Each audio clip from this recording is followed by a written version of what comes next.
He's still doing those Patrick Mahomes throws, so it's awesome. It's awesome to see. I think he's right now he's just having a lot of fun with it, so he's being comfortable. He's making a lot of smart reads right now, so that's a big thing. He's changed. He's able, take check down now with the deep ball. So I think he's got a lot of maturity right now.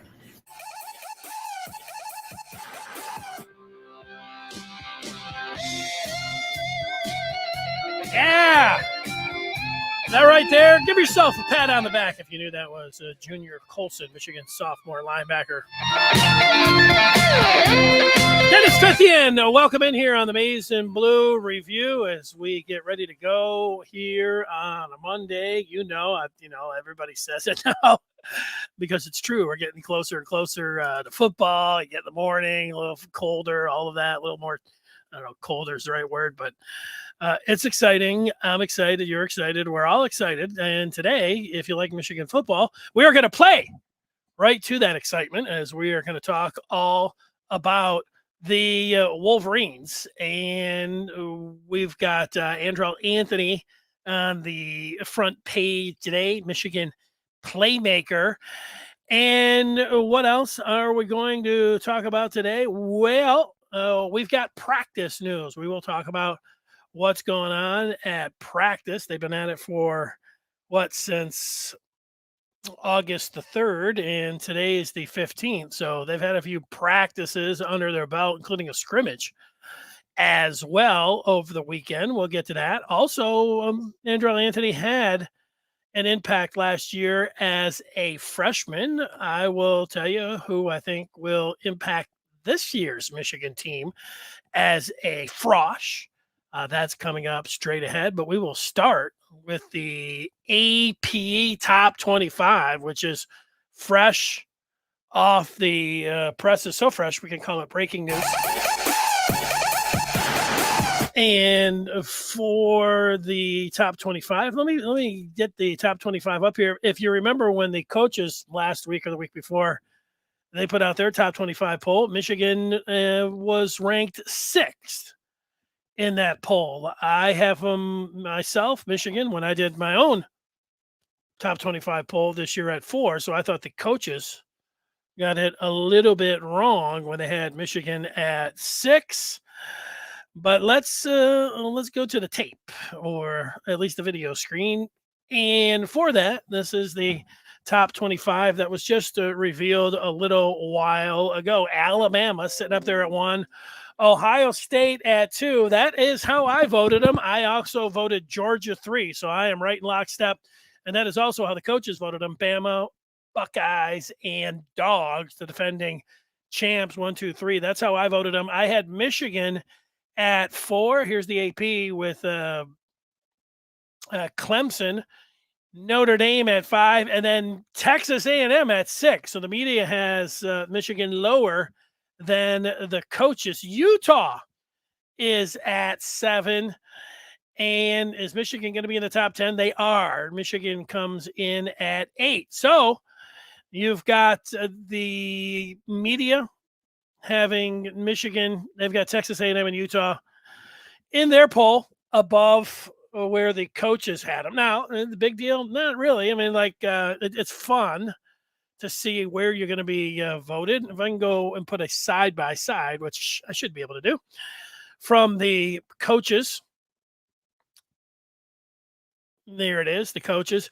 Bama, Ohio State, Georgia, they agreed. Clemson, they agreed on that too. Notre Dame, they agreed on the top 5 spots. Where they do differ, the coaches in the media, is at 6. Coaches had Michigan there. Meanwhile, the media, Texas A&M, Utah, and Michigan.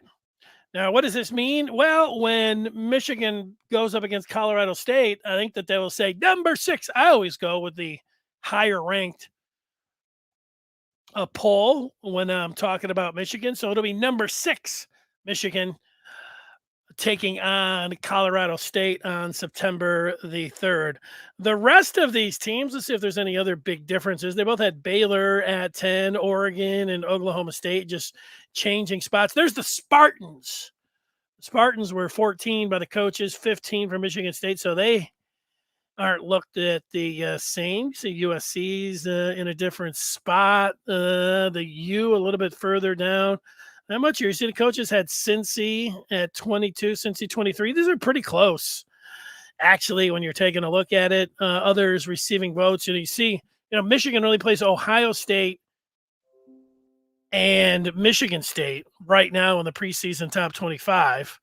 But if you look at other teams receiving votes pretty quick, you see Iowa and Penn State are both in there. Both of those teams, certainly Iowa, could be. They both are knocking on the door of the top 25. If that matters, how much does it matter? Look at there's one little measly vote for Nebraska. A lot of people think Nebraska's in a sleeper this year with a different quarterback there and Scott Frost being so close in so many other games. I tend to agree with folks that are on Nebraska. I'd have to look at the over-unders. I'll do some of that as we get close to kickoff. I do like Michigan over is it 9 wins? I like Michigan over 9 wins. And I don't know. I was just going to think, I don't know if I've ever bet legally or illegally on Michigan, even when it comes down with my friends of mine that might not be Michigan fans, like, oh, I'll bet. I don't think I've ever put a bet on Michigan. No, I take it back. Not football. I don't remember, but basketball last year, gambling was legal. Imagine betting on recruiting. No, I can't. But I can recall Michigan was playing North Carolina last year, and I got a tip from a friend of mine who bets a lot, and he said, "Oh, I love the under in this Michigan North Carolina game." And he gave me the reason. He's like, "Oh, look at the shooting percentages, look at the points per game, and then look at the total. Everything adds up here for this being a dead under." So I put a couple bucks on the under of Michigan North Carolina. Guess what? It was the under. One other time, Michigan was blowing out Purdue at the half, and so this was betting against Michigan. I took Purdue with a money line, thinking, "Wow, if Purdue comes back, I think they're going to come back, and they win this game. If I put $1, it was like, I'm going to win 15." So I thought it was a good bet. And then the other part was, this is not a good thing to do with betting, but people do it. You bet some wild. In this case, Purdue getting 15-1. And, if they do it, you win $15. If they don't, you're happy because Michigan wins. And so it ended up playing out where Michigan beat them by more than they were up at the half. It was a real surprise. And I could tell that my bet wasn't going to work pretty quickly. And it was only $1. So I didn't feel all that bad about it. All right. Well, so if we get back to the coaches had Michigan at 6, so we can update it. You're either going to have to go with Derek Moore, the true freshman, at number 8, or who wears 8 on offense? I'll give you guys a couple seconds to think about it. It is Ronnie Bell. And there's a picture of Ronnie Bell. 6 by the coaches, 8 by the media. When you get into a situation that people say they wish they weren't preseason polls, I hate preseason polls. Preseason polls are meaningless. They're not meaningless, but it's like entertainment. It's a little bit like recruiting. Like if somebody is considered a 5-star, it's like, hey, they're the number 1 team in the country. They're a top 5 team in the country. It's like, hey, your expectations go up for them.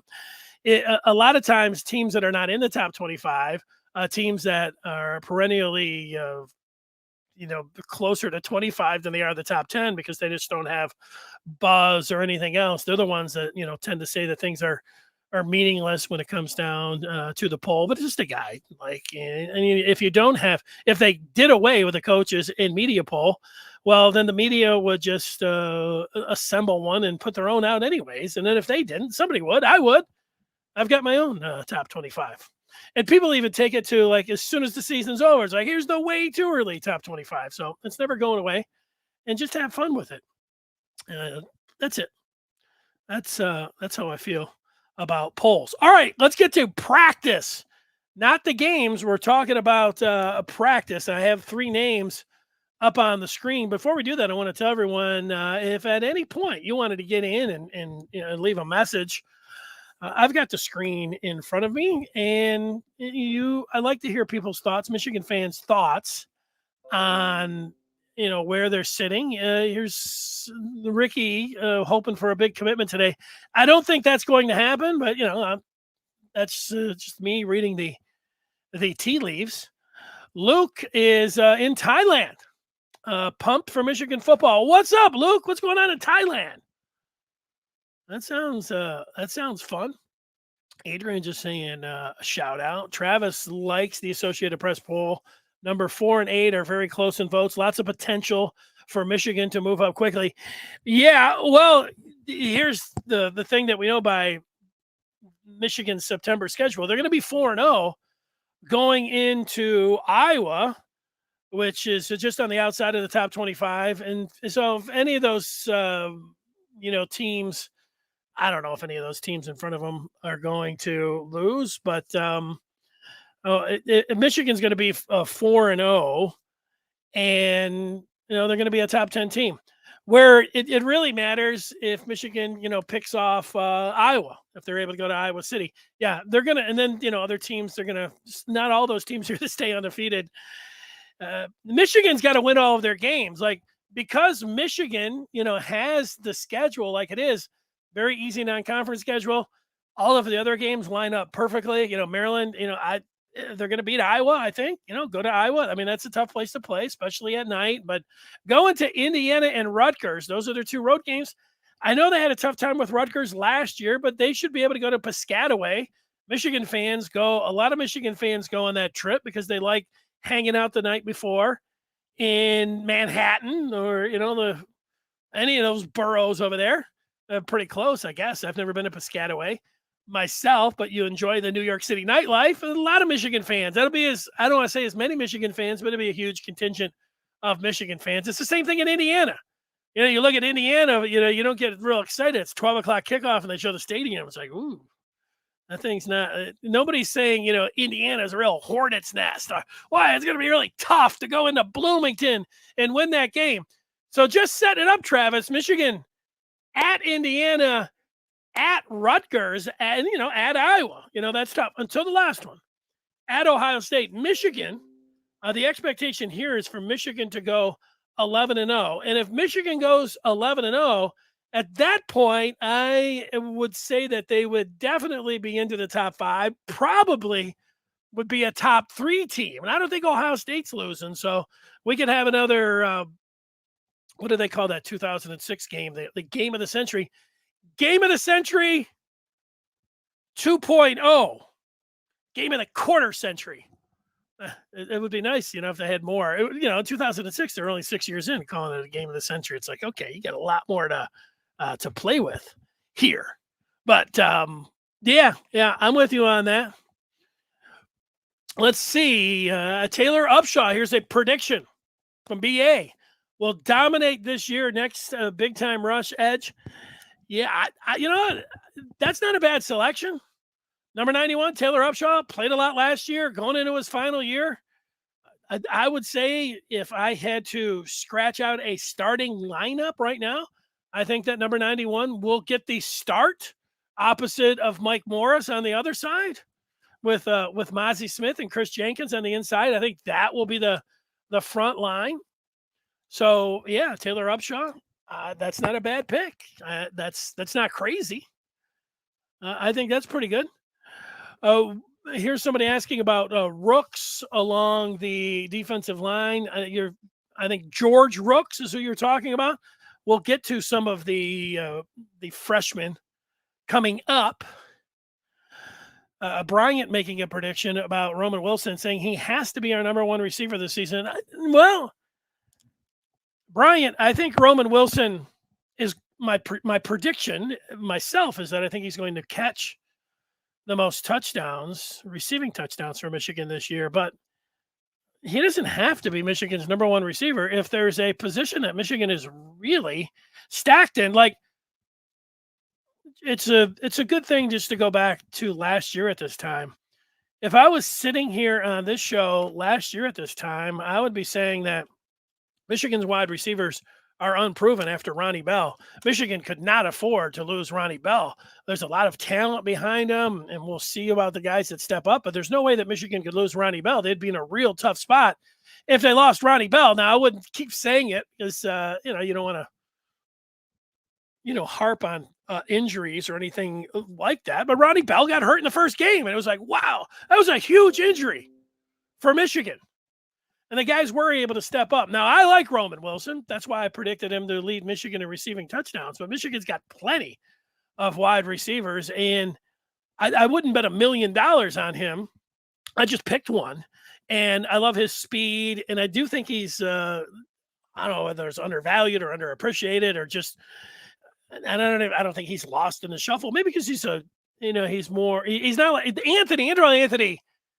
When you draw up a picture of a Michigan football player, if it's a wide receiver, Andrew Anthony looks spectacular in his Michigan jersey. He wears the number 1, which is in Michigan lore, everything when it comes down to a wide receiver. And if you just look at even the picture that I put today, I had of Andrew Anthony. Let's take a quick look at it. I mean, look at him. And real close, if I can't zoom in on the mask, but he's got a reflective mask on, and then you can see Michigan in it. I mean, he looks like a Michigan playmaker. He looks great in the uniform. No, Andrew Anthony could be Michigan's number 1 wide receiver. Ronnie Bell could come back and be Michigan's number 1 wide receiver. Cornelius Johnson could be an X. Mentioned Anthony. Could A.J. Henney be their number 1? He could score their most touchdowns, considering he's going to have a Deebo Samuel, I would think, type role. And, he definitely gets the ball on reverses a lot. I haven't even mentioned any of those freshmen or a couple of the other guys in the depth chart. So I think, maybe that's the prediction that you have there, Bryant. But here's people staying afoot of recruiting, also talking about Sadiq. Hey, recruiting is exciting. That's for sure. Michigan's going to move up. Notre Dame and Ohio State play. That's a good point from Antoine. Here's somebody asking some recruiting news for me. I like it. Nicholas Harbor. Michigan's in the mix. They're right there. He is a 5-star defensive end at Michigan. He's not making a decision today. Those other guys are. But, yeah, I think Michigan feels good about the chance of getting Harbor. I am sitting in a spot when it comes down to Michigan in highly rated recruits. I am putting myself, I'm not like being standoffish or something. I'm taking a wait and see approach. I am taking a wait and see approach on 5-star recruits. I don't know about Michigan's overall plan with name, image, and likeness. If Michigan is able to get somebody like Nicholas Harbor, or if they would be able to get a commitment from Davis, the quarterback out of Charlotte, North Carolina, who's the number 1 player, or another or a different 5-star, I would say, hey, well, whatever Michigan's plan is and whatever they're saying behind the scenes, it's working. It's the same thing on the basketball side. Michigan's looking really good for Zay Collier, this point guard out of Marietta, Georgia. I mean, USC, UCLA, Michigan, and in Cincinnati, you feel pretty good about Michigan, but until you get that commitment and how name, image, and likeness is playing in here, I am taking the wait and see approach on that. So Eddie wanting to know about Jaden Davis. Well, the word is that there have been plenty of forecasts. He really likes Michigan. Michigan's in with a chance. The last that he said, that I at least saw quotes from Jaden Davis, was that, I don't even know if it was before the season or he said sometime this season, that means in the fall when he was playing, that he was going to trim his list down. Look, guys like Jaden Davis, they don't have to be in any hurry. And I think it actually works in Michigan's favor. If guys are getting ready to make a decision right now in Michigan, you don't exactly know where they're at with the name, image, and likeness. The latest that we could say right till now is that Michigan is taking a wait and see approach, and they're still like the wait and see part is like once you get in and once you see that you're a good player, well, then at that point you're going to be able to benefit from name, image, and likeness at Michigan.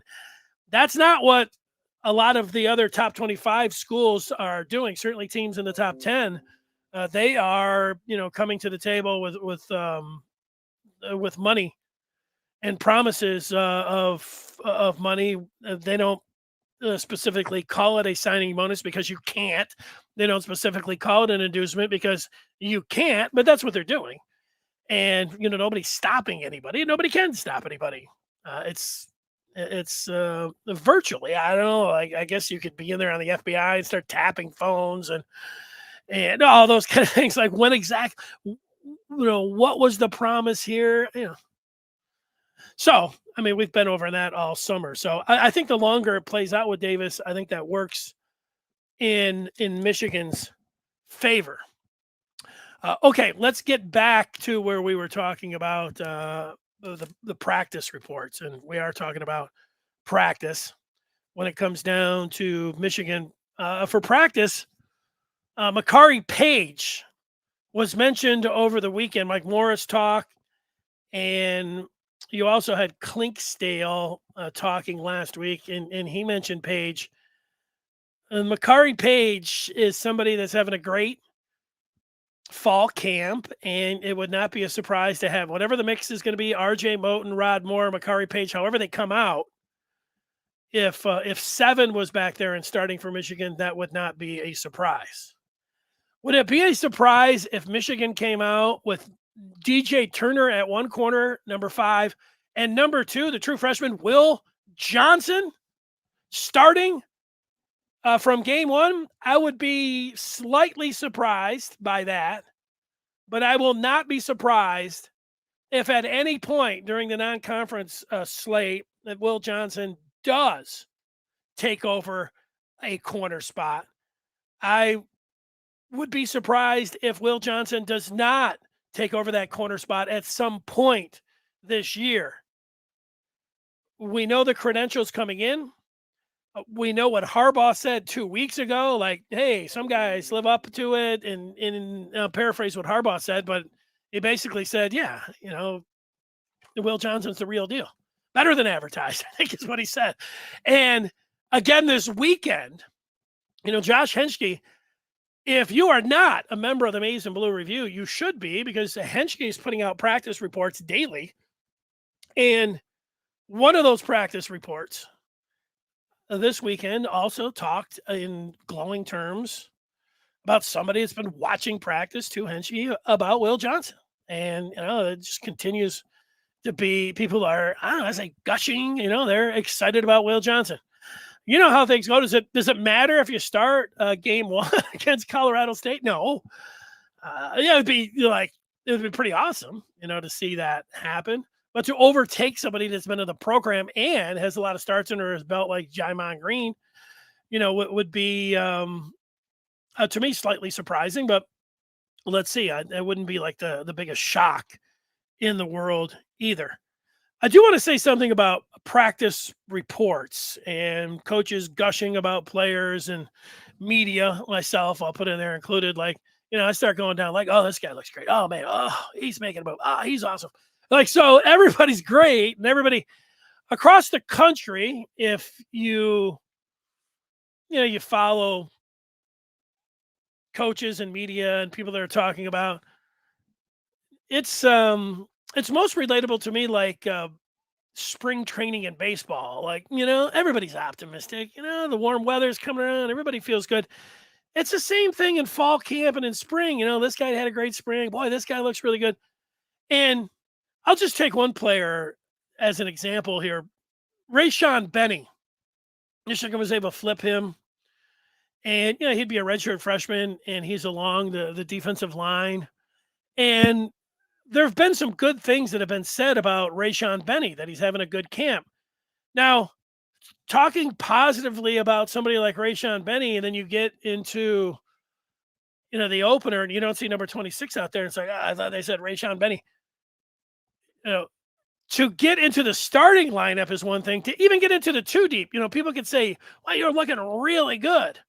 It doesn't even mean like if Will Johnson got into the two deep and didn't start and wasn't the first corner that came off the bench, you'd be like, "Oh, all these guys were blowing hot air about Will Johnson." That doesn't even mean like he's playing well. However, they end up doling out the playing time. Coaches, almost as a rule, in the first game, they use that carrot of starts and getting the experienced player out there and the guy that has been around.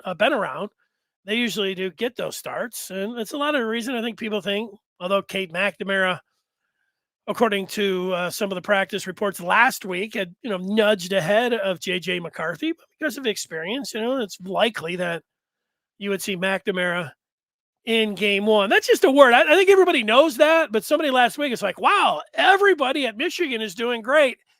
And if you go back, I can remember there was Michigan an outside linebacker named Grady Brooks. And it was the first time around I'd heard somebody and they said, "Well, Grady Brooks looks great, in the springs." I was like, Grady Brooks has had a tremendous spring. Well, you got to fall camp and there it was again, Grady Brooks. He's awesome. Well, then Grady Brooks never saw the field. And then the following year was the same thing, like Grady Brooks making a move. And then it didn't materialize. And then I don't know, Grady Brooks could have, pulled a hammy or something that just got him down the depth chart. But it never really happened for Grady Brooks that he was like this outstanding player. So much so after those springs with Grady Brooks, I started handing out the Grady Brooks award for guys that, just get talked about a lot.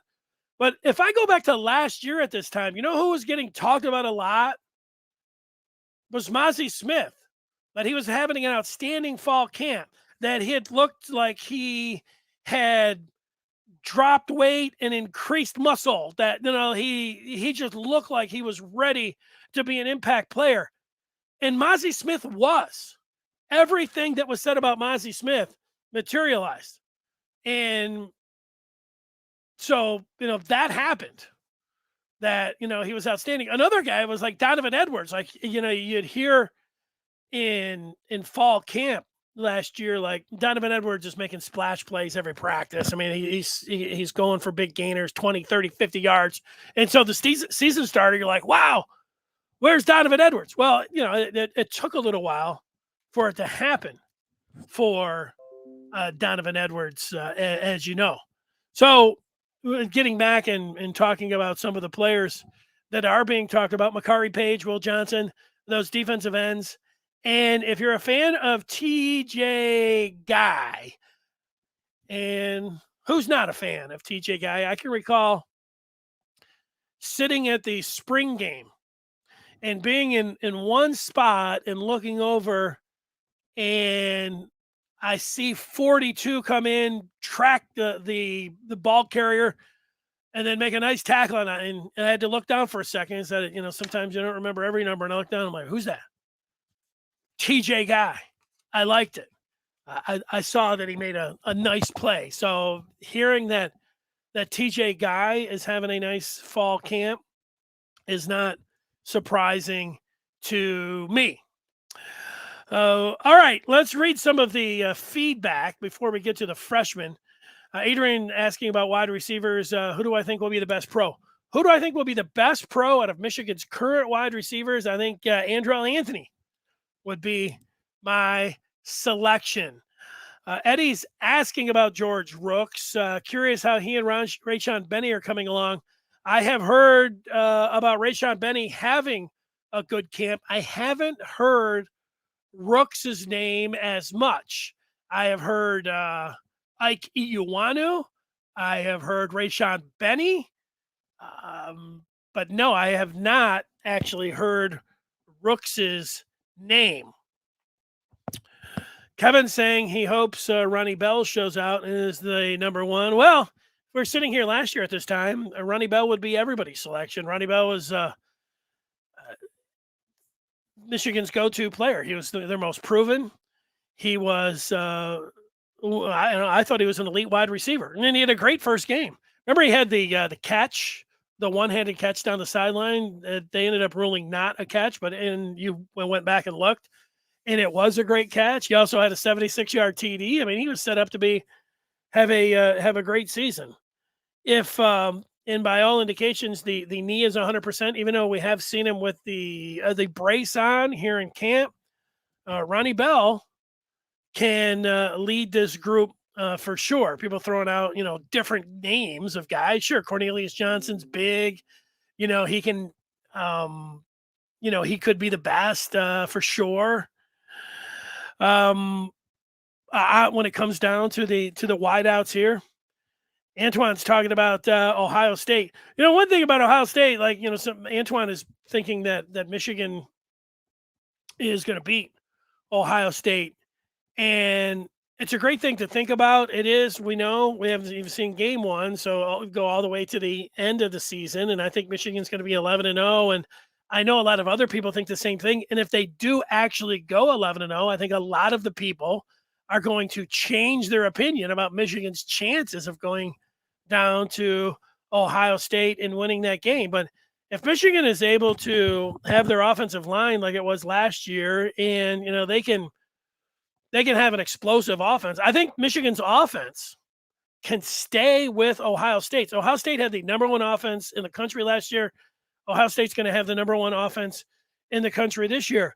I think Michigan can score with Ohio State. And so when it comes down to the defense, and Knowles is a new defensive coordinator, Michigan has a new defensive coordinator. Can Michigan's defense, can they find enough playmakers? Michigan, I think you should feel at least optimistic about Michigan having a good chance to go down to Columbus and being able to win that game. Now, talking about Michigan running the table, if you want to talk about them running the table, I admire people that pick Michigan to run the table. I'm not picking that this year. Previous to 95, I used to pick Michigan to run the table all the time. I don't think since 95 I have. So there we go. Let's see what else people are talking about. Other members of the media posting things online. I'll have to look, until I actually see that myself. I'm not really sure.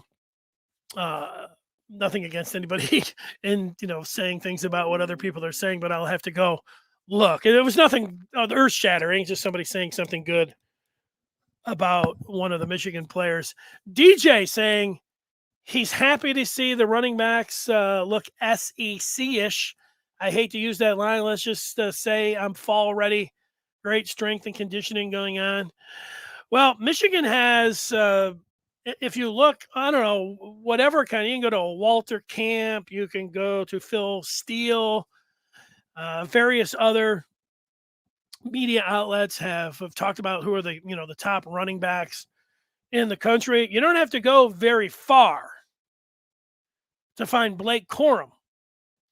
Most people have Blake Corum as a top 5 running back, not in the Big Ten, in the country. And then when you look at, and I've done this, if you look to see out of all of those teams, does Alabama, because of course Alabama's going to be there, but do they have a second running back? Michigan has, with Donovan Edwards and Blake Corum, the 2 highest rated when you take them together running backs in the country. So does that mean they have the best running back room? Well, I don't know. Your 2 top guys. I mean, how many different guys do you play? Michigan is they've got a great situation at running back.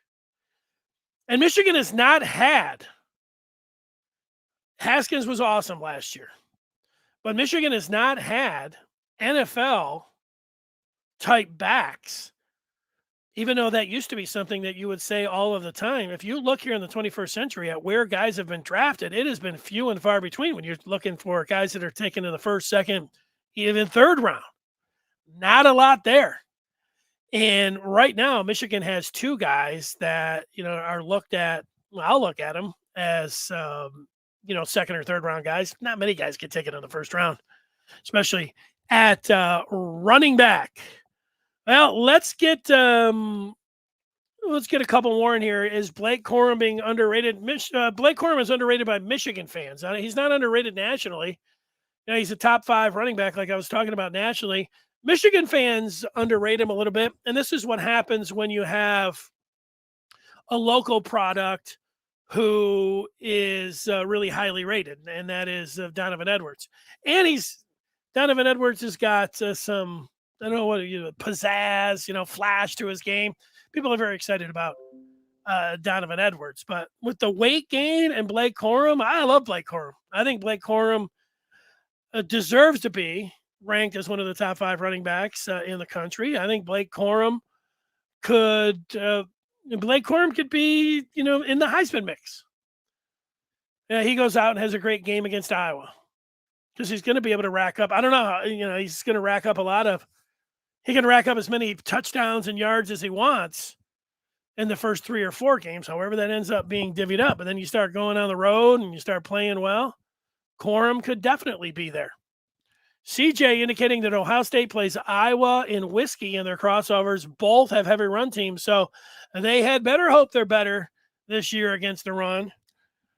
Yeah, well, that's all that anybody has said that has followed Ohio State. They're soft, their technique's off, they can't stop the run, they can't run the ball, they're a finesse team. I mean, they've heard it all year long, so that doesn't mean that. I mean, they know that's the weakness. They know they had a problem last year. They know that Michigan punched them right in the face, and they couldn't do anything about it. And so they hired a new defensive coordinator. They've got good talent. We'll see if they're going to be able to stop the run. I would imagine that they'll be a little bit better. Here's the one thing: if you're a quick strike offense, it's great, and they've got great wide receivers, and they've got a great quarterback, and they've got a great running back. But if you just always are throwing the ball and your offensive linemen are always, instead of firing out of their stance and punching, they're backing up. And you just think, what is more when you're aggressive and physical? Is it exploding out of your stance and punching? Or is it retreating and playing defense? That's where a running game, and it's the same thing about stopping the run. Cliche time for me. All right. So there are the 3 guys talking about practice: Paige, Johnson, and Guy. Remember where you heard it. Let's talk about the freshman impact for Michigan this year. And this goes back where you're talking about the freshman impact. And Will Johnson, certainly, everybody, we didn't have to hear from anybody at practice. We knew that Will Johnson, but there's a couple things to remember here when you talk about a freshman impact for Michigan. One is that you can play 4 games and you can still redshirt. And Michigan plays Colorado State, Hawaii, UConn, and Maryland, as everybody knows, in their first 4 games in September. Michigan should win all of those games handily. Everybody should play. That's why talking about who wins the quarterback job specifically, it's just one. Is it a big part on who gets named the starter for the opening game? Because everything's a big, but it's not that big. The big question is who's going to start for Michigan against Iowa October 1st, and across the board, it's the same way. And so every freshman, considering the schedule, Michigan should have everybody out there, and you should see all of them unless they're hurt. All those first 4 games. It's going to be awesome to go back and watch these games, even if they're blowouts like you expect them to be, because everybody's going to get in there. So we will be able to make the judgment. But if I had to guess right now, along with Will Johnson, Zeke Berry's name gets brought up by everybody that talks about, whether they're talking about safeties, whether they're talking about the defensive backfield, whether they are talking about a freshman impact. Zeke Berry's name, Harbaugh, Clinksdale, I mean, like, Zeke Berry gets talked about. So I would say that Will Johnson and Zeke Berry, and I'll say Keon Sabb too, I think those three will have an impact this year for Michigan as freshmen. At linebacker, I would, without knowing anything that I have heard from anybody talking about him, I thought Rolder was going to be the guy that could get in there and maybe have some impact. That's going to play out in the spring. I'd be interested in seeing it. I hadn't really heard a lot about the freshmen. I have heard a lot about Mason Graham and Kenneth Grant. The word of caution there is that, defensive tackle is as much about strength. And I know these guys are in freshmen now are strong as can be, and they can get in there.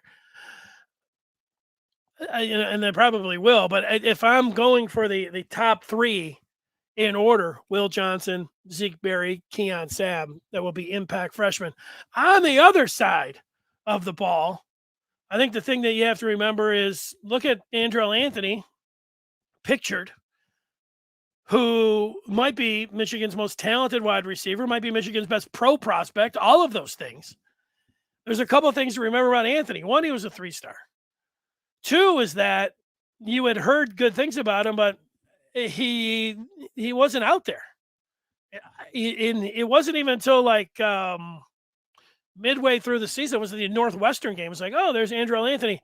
And it really wasn't until they went to East Lansing and the pride of East Lansing announced his arrival on the college football scene with that 93-yard touchdown, that bolt of lightning. Perfect throw by Cade McNamara, great route by Anthony, great run after the catch. Boom, right down the field. It was awesome. And that wasn't it, though. It wasn't just like one play for Anthony. They were going to him. He was like wide receiver 1 in that game. And the point here is it took Western Washington, Northern Illinois, Rutgers, Wisconsin, Nebraska.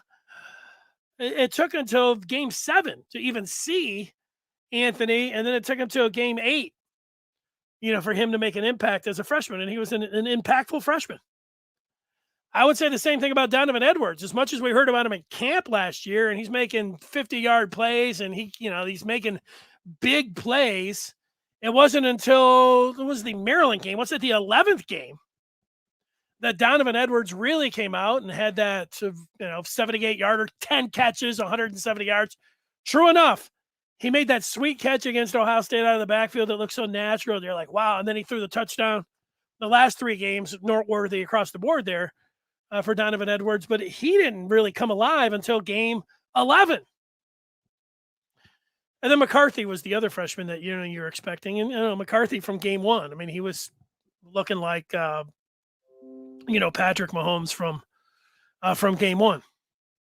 So when it comes down to true freshman impact on offense, Darius Clemens just looks like he's too good. I would pick him over anybody to have a freshman impact. As deep as the wide receiver room is, he's that good. I hope for Michigan's sake, it's CJ Stokes at running back. We'll see. That doesn't mean that he can't be an impact player. Again, tough to get in there when he's behind Corum and Edwards. But Anthony, and it's just like the tight ends. There's a lot of good young tight ends and freshmen. Hell, Michigan's got 2 in Klein and Loveland. But, and I know people may, what Loveland will do this and that. They just are too stacked, I think, at tight end. So I'll say Clemens on offense and Will Johnson, followed by Zeke Berry and Keon Sabb. Those will be my. So there's 4 for you. 4 impact freshmen, how I see it. All right. We'll get some feedback before we bid you a great day. Eddie, a sweet picture of Eddie. Nose tackles don't normally get sacks, but they have number 1 freak Mozzie Smith, or he has freak Mozzie Smith statted out and getting 3.5 sacks. Eddie, this number time listening to the coaches this year, where's the pressure going to come from? Now, who's going to be able to get in there? Remember, Mo Hurst was pretty good at being able to get after the quarterback from inside. Do I think Mozzie Smith and Michigan and Chris Jenkins, who also looks like somebody that is more of a defensive tackle that could rush the quarterback? Yeah, I think that Michigan could have some impact, TFL time and sack time from inside. I don't think that's crazy talk. Let's see the punters. The long snapper. I have not heard anything about the long snapper. Sorry, TP. We'll see. I know, long snappers are not really on my radar until something bad happens, and I'm like, whoa, what's going on with this long snapper? They said Anthony didn't know the playbook. He was a little banged up. That's why you didn't see too much of him. There's Antoine breaking down why Anthony wasn't out there. Dangerous. And take those 5-10-yard slants and take him to the house. No question. No question. Yeah, I didn't know the reason. I do remember there was a game after one of the games. Harbaugh was asked about the freshman. He's like, yeah, those guys, McCarthy, Anthony, Edwards, Anthony, comma, and Donovan Edwards. Those guys were apparently like at 3:00 in the morning going into the big house and working out because they weren't getting the run game time. And so that was a pretty good indication at that there was something maybe special there. Okay, so the rankings are in. We kick off this Monday with a little bit of practice news and a forecast for the freshman impact. Tomorrow we'll dive into some recruiting. We'll see what happens. Michigan did pick up a commitment over the weekend. Maybe they'll have another one that we'll be able to talk about tomorrow. So thanks for everybody for getting in. We are here weekdays at 1:00. Means tomorrow, 1:00. We'll be fired up. We'll be here talking some Michigan football. Until then, everybody have a great day. Join up the Maize and Blue Review. Go to michigan.rivals.com. We'll see you there. We'll see you here tomorrow.